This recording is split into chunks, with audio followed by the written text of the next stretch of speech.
একবার আলী এবং হাসান নামের দুই বন্ধু ছিলেন। তারা উভয়ই ইসলামের অনুশাসন মেনে চলতেন এবং একে অপরকে ভালো কাজের জন্য উৎসাহিত করতেন।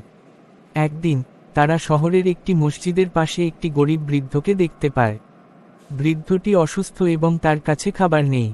হ্যাঁ, আলী বলল, আমরা তাকে সাহায্য করা উচিত। হাসান সম্মত হলো এবং তারা নিজেদের কাছে রাখা কিছু টাকা ব্যবহার করে বৃদ্ধের জন্য খাবার কিনে নিয়ে গেল। বৃদ্ধটি তাদের ধন্যবাদ জানালো এবং বলল, আল্লাহ তোমাদেরকে বরকত দিক।